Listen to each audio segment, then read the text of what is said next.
I'm Yosuke Fuji in GMA Methodological Research Institute. Today, I talk about the development of a coupled atmosphere ocean data assimilation system in GMA MRI, and the Reanalysis experiment used this system. First, I introduce the coupled data assimilation system in GMA MRI. You know, GMA MRI has been developing coupled data assimilation system since 2006 in order to evaluate their potential for operational use in numerical weather predictions and subseasonal to seasonal climate predictions. At first, we started the development of quasi-coupled data assimilation system in 2006. In the system, only ocean data are assimilated into a coupled general circulation model. And with this system, we confirm that the negative feedback of SST and precipitation is reproduced in the system, and the negative feedback improves the atmospheric representation, including local circulation and monsoon trough and tropical precipitation fields. And in 2014, we started the development of weakly coupled data assimilation system. And last year, a prototype system, MRI CDA1, was built up, and we conducted experimental reanalysis. As I have already said, the MRI CDA1 is a weakly coupled data assimilation system. The system is based on the operational GMA's operational atmospheric 4D bar system, NAPEX, and operational global data ocean system, global ocean data assimilation system, MOVE-G2, and the operational coupled model for seasonal forecast, GMA MRI CGCM2. You know, the coupled model is used as the outer model for atmospheric 4D bar. That is, the background state required for the integration of the joint model is calculated by the coupled model. So we can consider that the system uses outer loop coupling.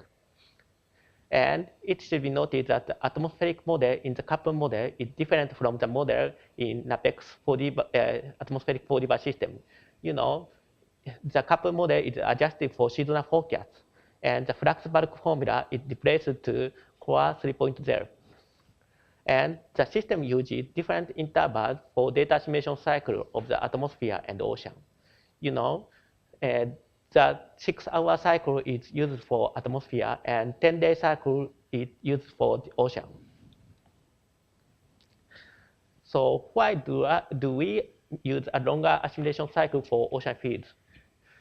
Actually, it comes from the experience of a quasi-coupled data assimilation system. You know, a quasi-coupled system can reproduce a negative feedback between SST and precipitation, and which remarkably improves the tropical precipitation field and atmospheric general circulation. You know, this figure shows the correlation between SST and precipitation in boreal summer. You know, in observation data, there is a negative correlation in the Philippine Sea, and correlation is around 0 in the Indian Ocean. But in an uncoupled atmospheric plan or an ambient plan, the correlation is positive everywhere like this. This means that SST and precipitation has artificial strong coupling. But in the quasi-coupled data assimilation system, you know, the system reproduces the negative feedback, and the feedback modifies the artificial strong coupling of SST and precipitation in an ambient plan. So there is a negative feedback here, and there is a negative correlation here, and here the correlation is decreased. And you know, this result means that in order to functionalize this feedback, a data assimilation system must allow the model to simulate high-frequency ocean variations without constraints.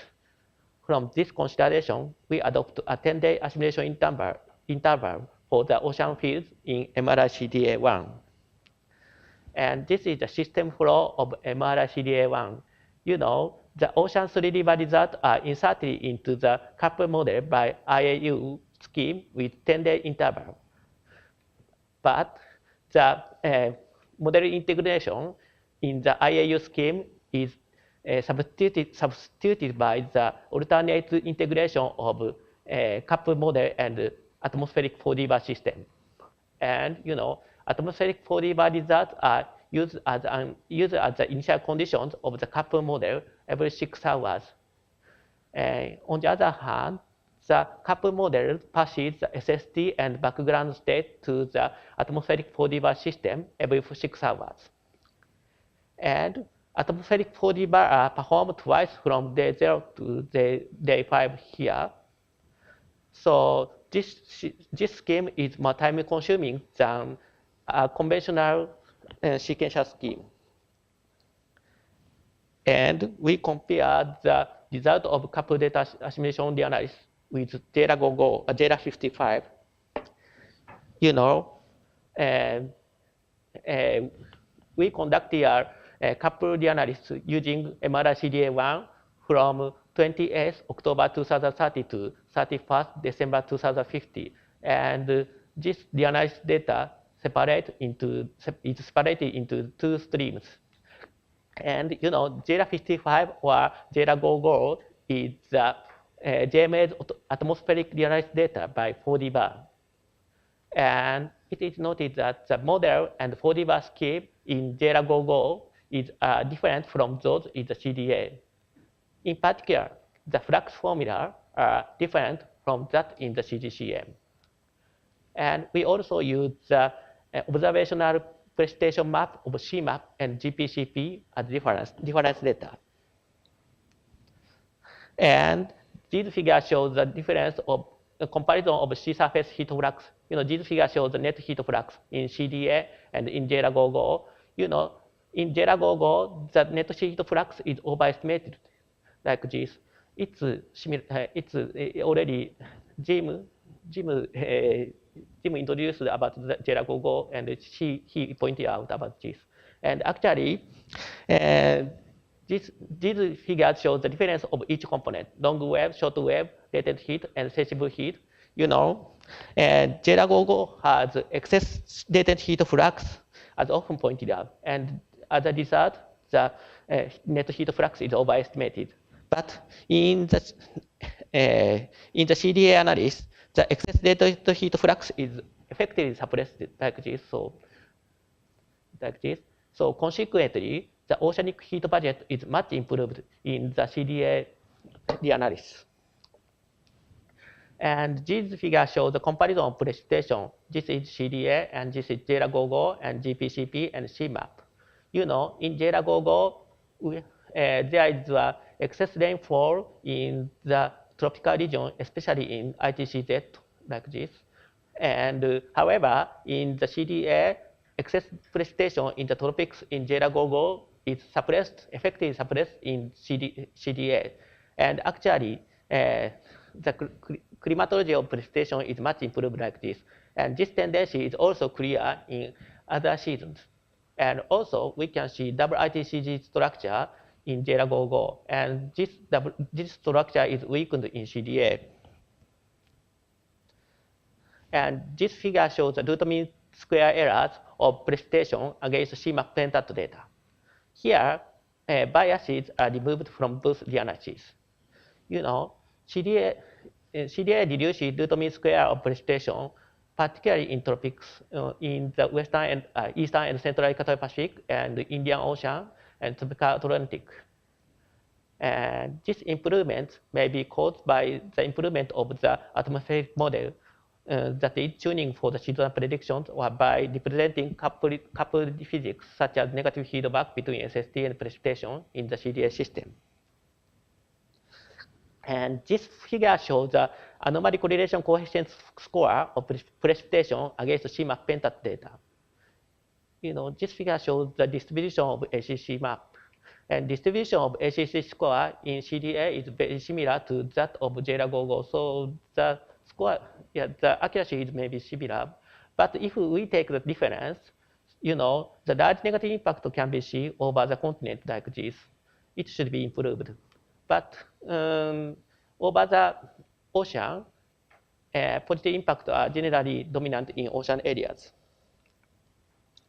And this figure shows the relationship between correlation between daily precipitation and SST data. You know, this is CDA and Data You know, this is the correlation map, correlation coefficient map at time zero lag.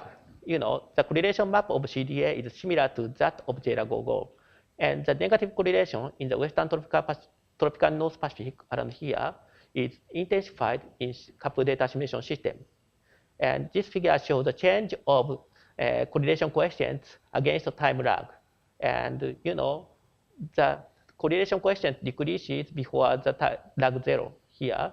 And also, the time lag between SST and precipitation changes is likely to become longer, like this, due to the negative feedback between SST and precipitation in the CDA system. And precipitation, change of precipitation fields can affect the atmospheric general circulation. This figure compares the velocity potential and zonal wind speed at 200 hectopascal. Divergence in the upper troposphere is intensified over the western tropical Pacific, and the divergence over western Indian Ocean is also increased. And consequently, the local circulation is intensified over the maritime continent. But the difference is small. It is around 1 meter per sec. So it is basically because wind fields are well constrained by atmospheric data assimilation. Next, we compare the CDA result with the uncoupled run based on the CDA system. We conducted an uncoupled run in order to separate the differences between CDA and JLA-GOGO due to the effects of representing coupled physics from those due to improvement of the atmospheric model or the tuning for seasonal predictions. In order to do that, we stopped sending SST, sea ice, and ocean current data from the oceanic component to the atmospheric component in the coupled model. And instead, daily SST and sea ice concentration data are input. And we use default setting of the atmospheric model for sea ice data processing. And effect of surface ocean current on momentum and heat flux are ignored. And daily SST data are also input to the atmospheric data assimilation system instead of SST simulated by the ocean component. And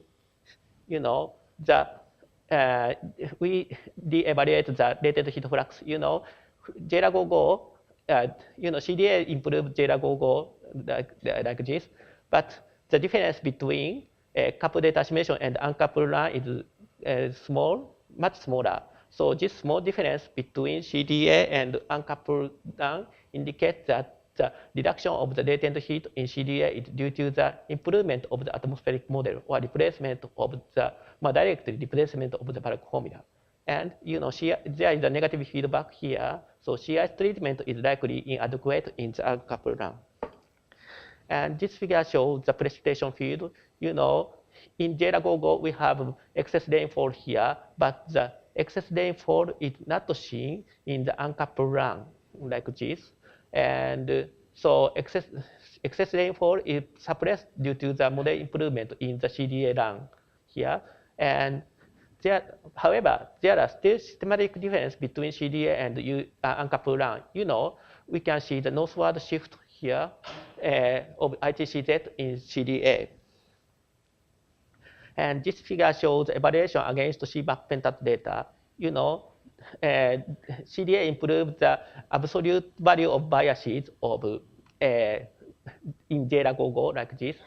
And large biases are removed in uncoupled run like this, but CDA still has an effective effect of removing remaining biases like this.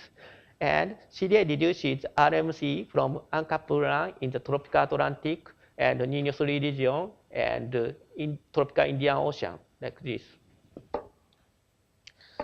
And we also compare the ocean field in the Pacific Equatorial section between coupled run and uncoupled run. The westward south equatorial current near the surface is strengthened like this, and the eastward equatorial undercurrent around the thermocline is weakened in CDA. And CDA deepens the thermocline in the eastern and central equatorial Pacific and makes the slope of the thermocline moderate. The CDA makes El Nino-like anomalies of equatorial ocean fields compared with the uncoupled run.